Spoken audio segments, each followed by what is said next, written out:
আচ্ছা দেখেন, এটা এডিটের কিছু নাই, ঠিক আছে, আমরা যেটুকু করেছি সেটুকুই রাখি, আমরা এইটা এডিট করি। আমি যদি এটাতে এইখানে ক্লিক করি তাহলে আমি লেফট সাইডে এডিট অপশন পাচ্ছি, আমি যদি এটাতে ক্লিক করি তাহলেও লেফট সাইডে এডিট অপশন পাচ্ছি, আমি এখানে ক্লিক করলেও পাচ্ছি। ওকে, আমি যদি এখানে ক্লিক করি লেফট সাইডে আসলাম, আমি আমি ফার্স্টে কি বলেছি, যত কিছু চেঞ্জ করতে হবে সবকিছু লেফট সাইডে এবং কন্টেন্ট বাড়ে। ওকে, এটা এটা ঠিক আছে। এবার আমি স্টাইলে গিয়ে এগুলা স্টাইল চেঞ্জ করব। কি চেঞ্জ করব, দেখেন স্টাইলে আসলাম, অ্যালাইনমেন্ট আমি লেফটে রাখতে পারি, মিডিলে রাখতে পারি, দেখেন এগুলা মিডিলে চলে গেছে। আমি চাইলে এগুলা রাইটে রাখতে পারি, আমি চাইলে এগুলা জাস্টিফাইড করে রাখতে পারি যেটা ফলোড কন্টেন্ট নেয়, দেখেন ঠিক আছে, আমি লেফট সাইডেই রাখলাম। আমি যদি টেক্সট কালারের কথা বলি, আমি দেখেন এখানে টেক্সট কালার সুন্দর করে লেখা আছে, সো এটা বোঝানোর তো কিছু নয়, আমি আরেকটু ব্ল্যাক করে দিলাম। এবার টাইপোগ্রাফি, হ্যাঁ, টাইপোগ্রাফিতে অনেকগুলো অপশন আছে, সব টাইপোগ্রাফিতে একই অপশন। আপনি নিচে যাবেন, যত জায়গায় টাইপোগ্রাফি পাবেন সব জায়গায় একই জিনিস পাবেন, যত উইজেট টানবেন সেম কন্টেন্ট পাবেন, স্টাইল পাবেন, অ্যাডভান্স পাবেন। হ্যাঁ, এটাই বুঝলে আর কিছু লাগবে না, ভিডিও দেখতে পাবেন আর নিজে নিজেই পারবেন। এবার টাইপোগ্রাফিতে আমি এইখানে সুইচ করি, ক্লিক করার পর দেখেন ফন্ট ফ্যামিলি আসছে, আমাদের ফন্টের অনেকগুলা ফ্যামিলি হয়, হ্যাঁ, এক এক ফন্টের এক এক টাইপের শো করে, আমরা তো এক দুইটাই জানি, ছোটনি এমজে মানে বাংলা, আর রোমান কি জানি টাইমস এন্ড রোমান মানে ইংরেজি, রাইট। এর বাইরেও অনেক কিছু ফ্রন্ট আছে, কিন্তু আমরা যদি এইখানে অন্য কোনো ফ্রন্ট দিয়ে দেখেন, এই লেখাটা চেঞ্জ হয়েছে না, কিন্তু আসলে কি এই কন্টেন্ট কি চেঞ্জ হয়েছে, উড ইউ লাইক টু, তার মানে কি আমাদের কন্টেন্ট ঠিক আছে বাট স্টাইলটা চেঞ্জ হয়েছে, সো ফন্ট মিউট করেন। সো ফন্ট ফ্যামিলি কি করে, টেক্সটের স্টাইল চেঞ্জ করে, বুঝতে পারছি। মিশু ইসলাম, আমি আগেও আপনাকে দেখছি, আমি আপনাকে মিউট করি।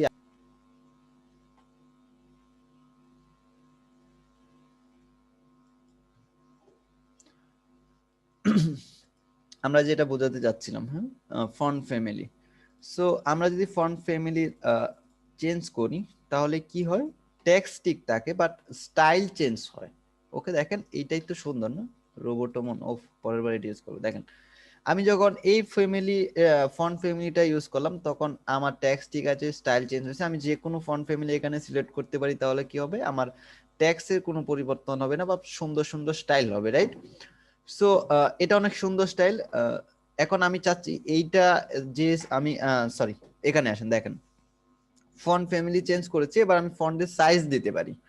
দেখেন এখানে যদি আমি 15 দিয়ে এতটুকু আছে, 16 দিয়ে এতটুকু আছে, 17 দিয়ে এতটুকু আছে। ওকে, সবসময় মনে রাখবেন টেক্সট এডিটর বা টেক্সটের যে প্যারাগ্রাফ বলি আমরা, যেখানে বড় বড় টেক্সট দেখবেন এগুলা সাইজ সর্বোচ্চ রাখবেন হচ্ছে 17, সর্বোচ্চ 17, এবার সর্বনিম্ন আপনি 13, 14, 15 যেমন খুশি তেমন রাখেন, মানে 17-র উপরে যাবেন না। যদি ক্লায়েন্ট বলে এটা ইনক্রিজ করো বাড়াও তখন বাড়াবেন, এর আগে আপনি সেটা 16, 17তেই রাখবেন, আদারওয়াইজ সুন্দর লাগবে না। মনে থাকবে এগুলা নিয়ে একটু মানুষের একটু কনফিউজ থাকে, সবসময় 16, 17তে রাখবেন। আমি 17তে রাখলাম। এটা বিভিন্ন মাপ হয়, বিভিন্ন ভাবে ইএমএ হয়, পিক্সেলে হয়, সো আমি পিক্সেল বুঝি, আপনারাও পিক্সেলেই দিবেন।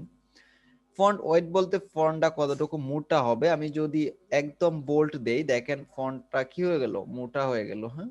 সো সেটা মিডিয়াম রাখবেন, নরমাল রাখবেন, নরমালি বেটার, দেখেন নরমাল রাখবেন। ওকে, টাচ ফ্রম বলতে এটা এখন আপার লোয়ার কেজ আছে, আপনি চাইলে এটাকে টোটালি আপার কেজ করতে পারবেন, আপনি চাইলে এখান থেকে সবকিছুকে লোয়ার কেস করতে পারবেন, আপনি চাইলে এখান থেকে ক্যাপিটালাইজ করতে পারবেন, আপনি চাইলে এখান থেকে নরমাল রাখতে পারবেন, যেটা আমরা আগে টাইপ করে দিয়েছি।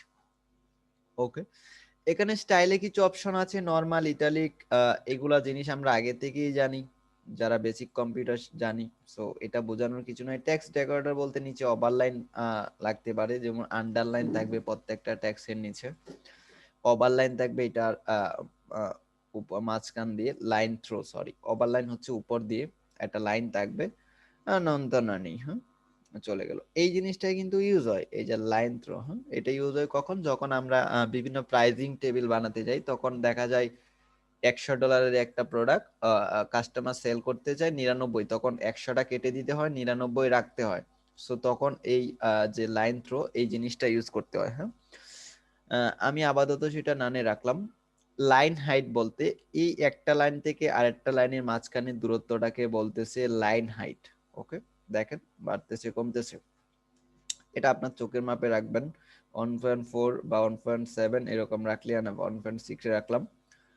লেটার স্পেসিং বলতে ডব্লিউ থেকে ওর দূরত্ব, ইউ থেকে এল এর দূরত্ব, এল থেকে ডি এর দূরত্ব, বা ওয়াই থেকে ও এর দূরত্ব কতটুকু হবে, বা ও থেকে ইউ এর দূরত্ব কতটুকু হবে। লেটার্স বলতে এটাই বোঝাচ্ছে একটা লেটার থেকে আরেকটা লেটার্সের দূরত্ব কতটুকু হবে। দেখেন, সো এই পর্যন্তই শেষ। এবার আপনি যাই নেন না কেন সেম স্টাইলেই পাবেন, সবকিছুই সেম পাবেন।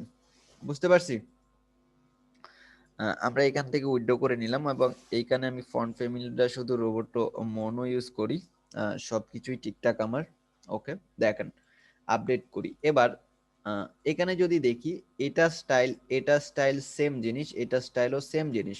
তার মানে কি, আমি যদি এখন এটাকে এডিট করতে যাই তাহলে সেম সবকিছু এটাতে যেভাবে করছি সেভাবে করতে হবে না আমাকে, রাইট? তাই তো। বাট এখানে অপশন হচ্ছে যে আহ, এটা যদি আমি কপি করি তাহলে এখানে এসে যদি আমি সেটা পেস্ট স্টাইল করি তাহলে এটার যত স্টাইল আছে এখানে এসে পেয়ে যাবে। স্টাইল দেখেন সেম জিনিস পেয়ে গেল।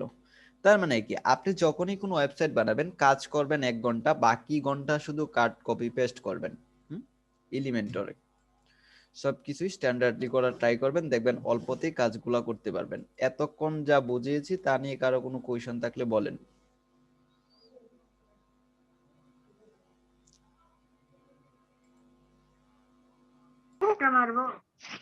দেখেন এইটাই পর্যন্ত কপি করি, এখানে এসে এটা পেস্ট করলাম, এখানে এসে এটা পেস্ট করলাম। এবার এটা স্টাইল এটার মতো করতে চাই আমি, এটা জাস্ট কপি, এখানে রাইট বাটন ক্লিক করে কপি করলাম, এখানে এসে জাস্ট পেস্ট স্টাইলে দিলাম, চেঞ্জ হয়ে গেছে।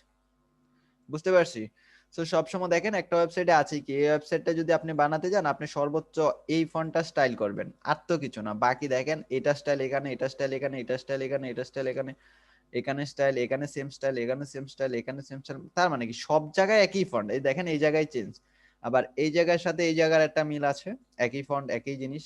সো এখানে যা করবেন এখানেও তাই করবেন। এখানে চেঞ্জ, তিনটাতেই সেম জিনিস। আমি যদি বলি যে সবচেয়ে বুদ্ধিমান সে বুঝতে পারবেন, আসলে এই কালারটা ইউজ করছে কেন কেউ বলতে পারবেন? আরো তো কালার ছিল। এটা ওয়েবসাইটের মেইন কালার, প্রাইমারি কালার যেটা বলে।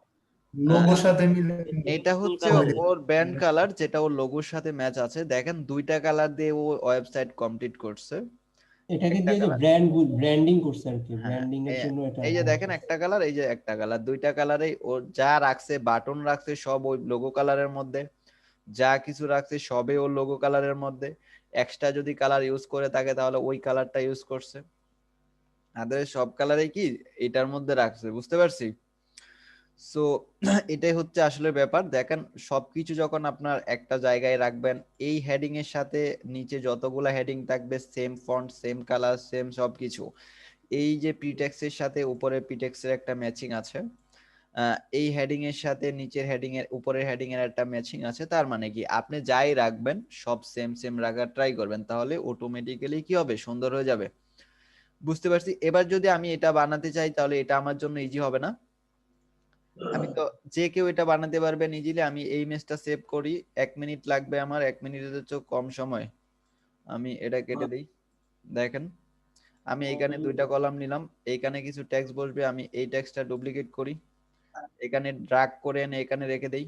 এবার এইখানে যাই, ইমেজটা নিয়ে আসি এখানে। আমি যদি এখানে ক্লিক করি, ফাইল সিলেক্ট, কই, এফএফবিডি, এটা সেভ করলাম। এবার এটা ঠিক আছে। এবার বলেন এটার সাথে এটা মিডলে আসতে হলে কি করতে হবে আমাকে? এগেইন রোতে যেতে হবে এবং ভার্টিক্যাল অ্যালাইনমেন্ট মিডল দিতে হবে। তাহলে কি হয়ে গেল দেখেন, আমি এটা ক্রিয়েট করে ফেলি নাই? বলেন কতক্ষণ সময় লাগছে? দেখেন এটা কিন্তু ক্রিয়েট হয়ে গেল দ্বিতীয় সেকশন। বুঝতে পারছি? জি ভাই। এই গেল একটা জিনিস। আপাতত যা বোঝানোর বোঝাচ্ছি, যে যতটুকু পারবেন করবেন, যদি না পারেন তাহলে এইটুকুই করবেন যেতটুকু আমি করেছি, বিকজ বেশি চাপ দেওয়া যায় না। হ্যাঁ, আর যে পারবেন এই প্রত্যেকটা উইজেট শেষ করে আসবেন। ইউটিউবে প্রচুর এলিমেন্টর নিয়ে ভিডিও আছে, হ্যাঁ সবগুলো শেষ করে আসবেন। কোনো অর্গানাইজেশনই বলে না যে ইউটিউব থেকে দেখো, আমি বলি বিকজ